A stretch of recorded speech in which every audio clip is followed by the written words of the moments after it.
तो last video में हमने यहाँ तक बात कर लिया था कि जो रेगुलेटर्स होते हैं स्टॉक मार्केट में वो कौन कौन से होते हैं। तो वो सेबी होता है, आरबीआई होता है और आईआरडीआई होता है, एमओएफ और एमसीए होता है।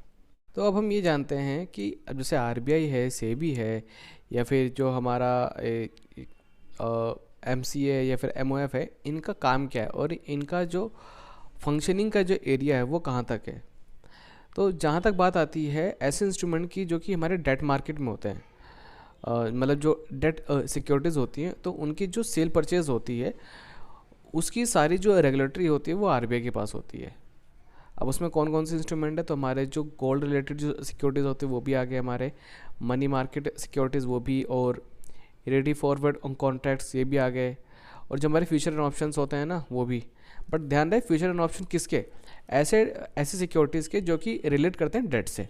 तो जो हमारी सेबी है वो क्या करती है, वो हमारा सेबी एक्ट जो है और जो हमारा डिपॉजिटरी एक्ट है उन दोनों को मेंटेन करके चलती है, और इससे रिलेटेड जो लॉज होते हैं वो बनाती है हमारी गवर्नमेंट, बट उसका जो रेगुलेशन है वो करता है हमारा सेबी। तो ज़्यादातर जितना भी जो काम होता है एडमिनिस्ट्रेशन का वो सेबी करती है। और यहाँ पर एक और एक्ट है जैसे हमारा जो कंपनीज एक्ट है ना, तो उसमें भी कुछ रूल्स एंड रेगुलेशंस हैं जो कि सेबी के द्वारा ही कंट्रोल किए जाते हैं। फॉर एग्जांपल जैसे जो सिक्योरिटीज़ हैं, ठीक है, उनका ट्रांसफ़र होना या फिर इशू होना, and non payment of dividend, तो ये सारी जितनी भी एक्टिविटीज़ हैं वो सेबी के द्वारा कंट्रोल की जाती है। अब यहाँ पर ना कुछ ऑर्गेनाइजेशन होती हैं जिनको हम बोलते हैं सेल्फ रेगुलेटरी ऑर्गेनाइजेशन। तो इनका काम क्या होता है, तो ये देखती हैं कि कौन कौन सी ऐसी ऑर्गेनाइजेशंस हैं जो कि कंप्लायंसेस फॉलो कर रही हैं फिर नहीं। The self regulatory organisation ensure compliances with their own rules as well as with rules relevant for them under the securities laws। उससे पहले हम ये जानते हैं कि जो सेबी है क्या उसका कोई एक्ट है, मतलब क्या ये जो ऑर्गेनाइजेशन है किसी एक्ट के तहत बनाई गई है।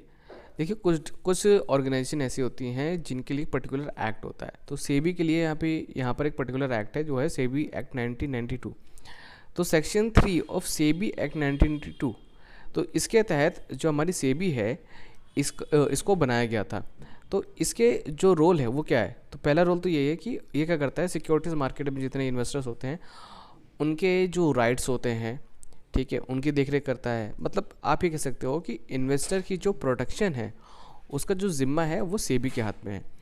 और सिक्योरिटीज़ मार्केट को कैसे डेवलप करना है, सिक्योरिटीज़ मार्केट को कैसे डेवलप करना है, मतलब उसकी जो प्रोग्रेस है उसको बढ़ाने का भी जो जिम्मा है वो किसके पास है, सेबी के पास।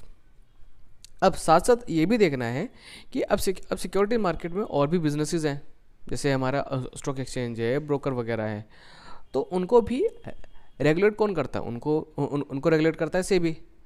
तो उसमें सारे आते हैं, मतलब हमारा स्टॉक एक्सचेंज हो गया, ब्रोकर वगैरह हो गए, ये सभी लोग आ जाते हैं।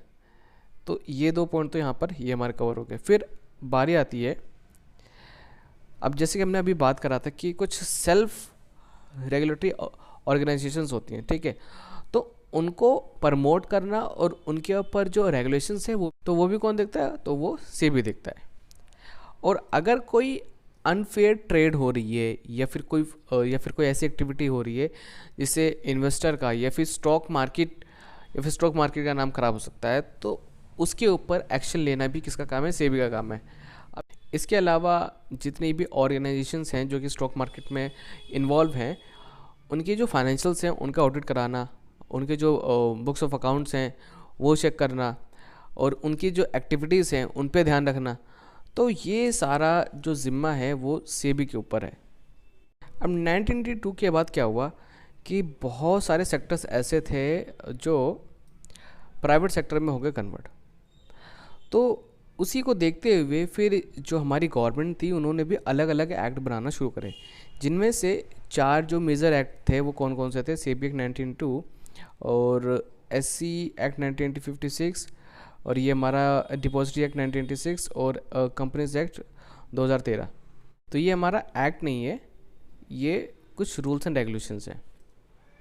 बट इसके अलावा भी और भी एक्ट हैं, जैसे यहाँ पर हमें दे रखा है सेबी स्टॉक ब्रोकर्स रेगुलेशंस 1992 और SEBI prevention of inside trading regulation 2015 and the prevention of money laundering act 2002 and SEBI prohibition of fraudulent and unfair trade practices relating to the securities market regulations 2003 and SEBI custodians regulation 1996, SEBI substantial acquisition of shares and takeovers regulations 2011।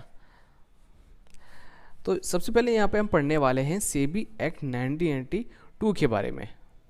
इस act में ये बताया गया है कि जो सेबी है वो क्या करेगी, वो इन्वेस्टर की करेगी प्रोटेक्शन और जो सिक्योरिटीज़ मार्केट है उसको करेगी प्रमोट, और पूरी जो सिक्योरिटीज़ मार्केट है उसको करेगी रेगुलेट। अब उसमें जितने भी लोग इन्वॉल्व हैं, चाहे वो तुम्हारे ब्रोकर हो गए, चाहे वो स्टॉक एक्सचेंज हो गए, चाहे वो कंपनीज हो गई जो कि लिस्टेड हैं स्टॉक एक्सचेंज पे, चाहे वो हमारे क्लियरिंग कॉरपोरेशन हो गए, तो उन सब की जो देख रेख है वो कौन करेगा, वो सेबी करेगा। तो यहाँ पर भी सारी वही चीज़ें बता रखी हैं जो हमने अभी पीछे पढ़ा था यहाँ पर, तो इसको दोबारा पढ़ने की कोई ज़रूरत नहीं है, आगे पढ़ते हैं।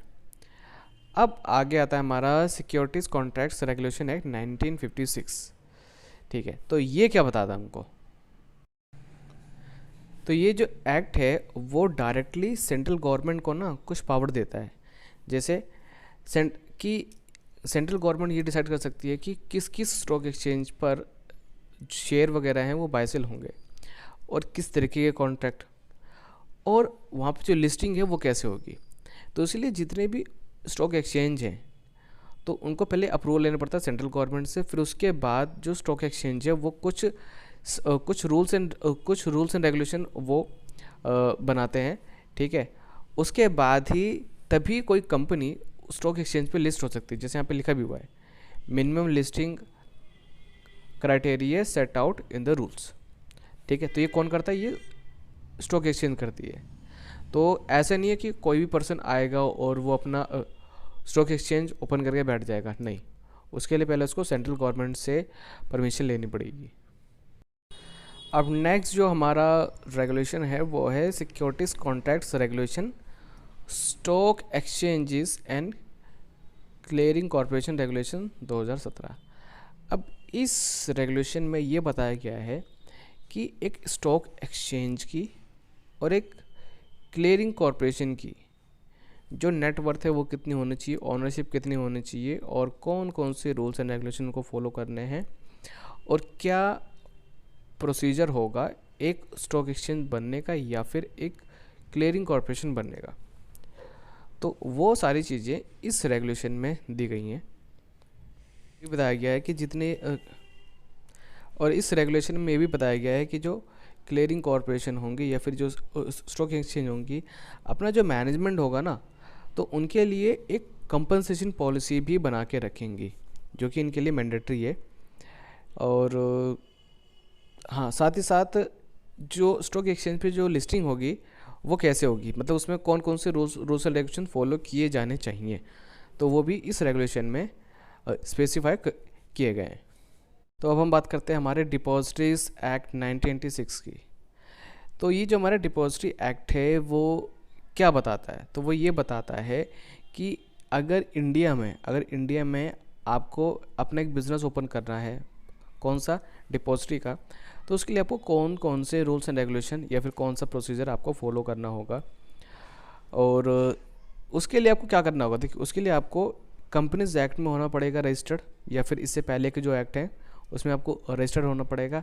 लेकिन आप हो तो गए रजिस्टर्ड, ठीक है, आपने कंपनी बना ली, बट डिपॉजिटरी बनने के लिए आपको एक इंस्टीट्यूशन होगा जो कि आपको करेगा स्पॉन्सर्ड, तभी आप एक डिपॉजिटरी बन पाओगे। लेकिन उसकी भी ना इन्होंने बना रखी है लिस्ट, मतलब जो इंस्टीट्यूशन आपको करेगा स्पॉन्सर्ड उसकी भी बना रखी है इन्होंने कैटेगरी। तो वो अगर उनमें से कोई अगर आपको स्पॉन्सर्ड करेगा तभी आप डिपॉजिटरी बन पाओगे, अदरवाइज़ नहीं। तो डिपॉजिटरी बनने से पहले आपको एक सर्टिफिकेट लेना पड़ता है, सर्टिफिकेट ऑफ रजिस्ट्रेशन, किससे, सेबी से लेना पड़ता है, तब जाके आप एक डिपॉजिटरी बनते हो। हाँ, तो जो डिपॉजिटरी है वो किसी भी तरीके की जो सर्विस है वो प्रोवाइड करा सकता है अपने क्लाइंट को, बट ध्यान रहे वो रिलेट करना चाहिए जो सिक्योरिटीज़ होती हैं उनसे, ठीक है।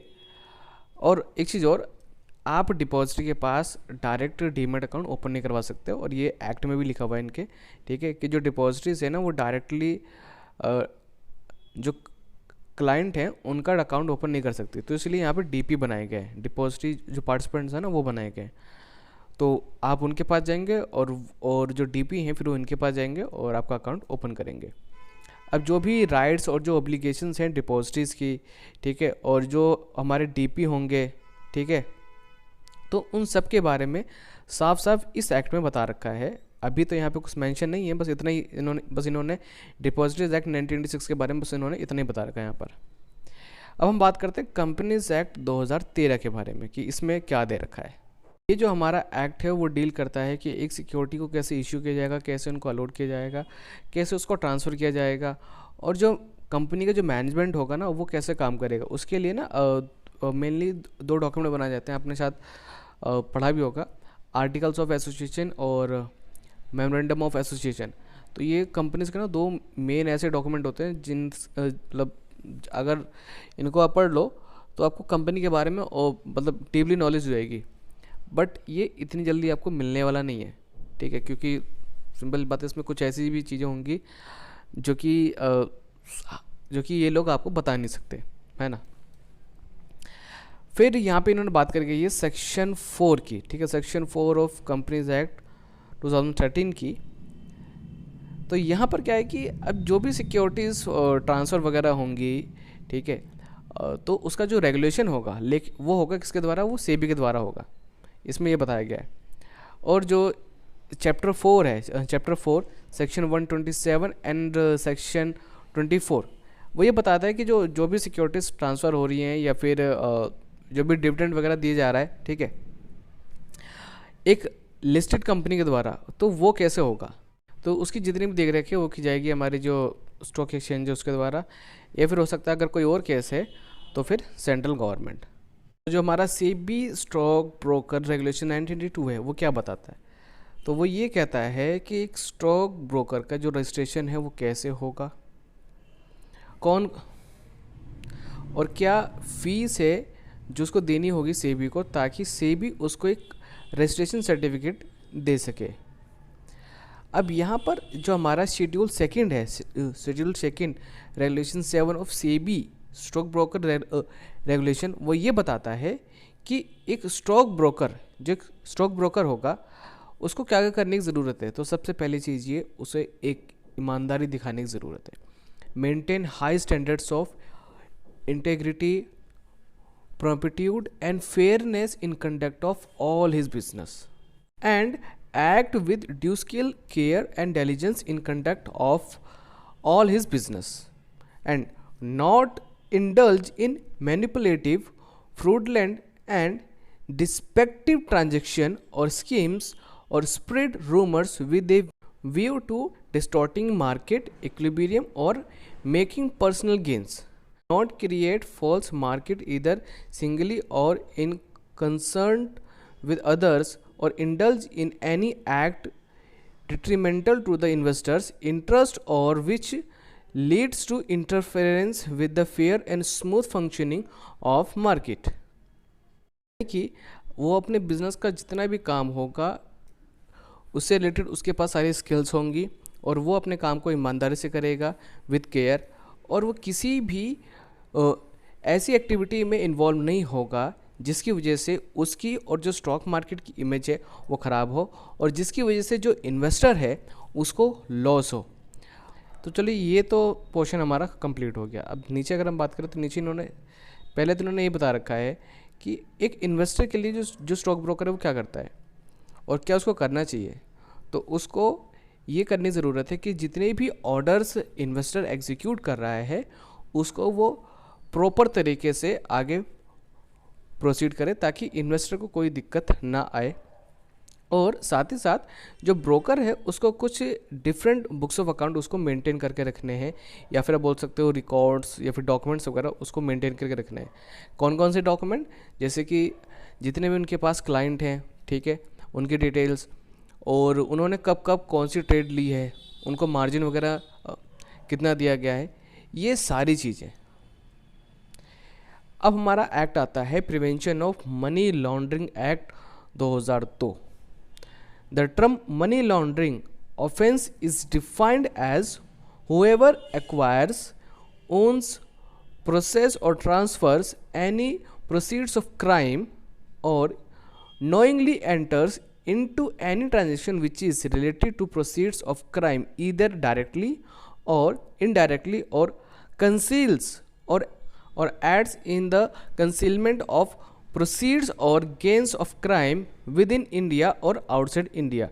तो जैसे कि हमको पता है कि जो मनी लॉन्ड्रिंग है वो एक क्राइम है। तो अगर कोई पर्सन डायरेक्टली या फिर इनडायरेक्टली इस क्राइम से रिलेट करता है, अब हो सकता है कि यहाँ पर जो मनी लॉन्ड्रिंग है या तो उसने खुद ने करी हो या फिर वो इनडायरेक्ट तरीके से वो करवाई गई हो, तो वो एक क्राइम माना जाएगा। हमारा सेक्शन 6 है वो सेंट्रल गवर्नमेंट को ये अथॉरिटी देता है कि इसकी जांच करने के लिए, मतलब अगर ऐसा कोई क्राइम हुआ है तो इसकी जांच करने के लिए वो एक एडजुकेटिंग अथॉरिटी को अपॉइंट कर सकते हैं। और ये जो अथॉरिटी है, ये जो अथॉरिटी है, ये जो भी डिसीजन लेगी वो सेक्शन 9 के तहत ये बताएगी कि जो भी डिसीजन लिया गया है, ठीक है, मतलब ये अथॉरिटी जो भी डिसीजन लेगी वो डिसीजन रिप्रेजेंट करेगी हमारी सेंट्रल गवर्नमेंट को। तो कौन कौन से ऐसे मैटर हैं जिसमें इनके पास पावर है, मतलब ये जो अथॉरिटी है उसके पास पावर है, तो ये सारे वो मैटर्स हैं, जैसे डिस्कवरी एंड इंस्पेक्शंस हो गया, enforcing the attendance of any person including any officer of a banking company और ए फाइनेंशियल इंस्टीट्यूशन और a company and examining him on oath and compelling the production of records, receiving evidence on affidavits, issuing commission for examination of witness and documents and any other matter which may be prescribed। इन सभी cases में जितने भी लोग involve होंगे उन सबको इस proceeding में आना ज़रूरी है, या तो वो आ जाए या फिर उनके जो ऑथराइज एजेंट है ना, या तो फिर वो, ठीक है, लेकिन आना ज़रूरी है। तो यहाँ पर जो भी प्रोसीडिंग्स होंगी वो हमारे आईपीसी के जो सेक्शन 193 है और जो सेक्शन 282 है उसके तहत की जाएगी।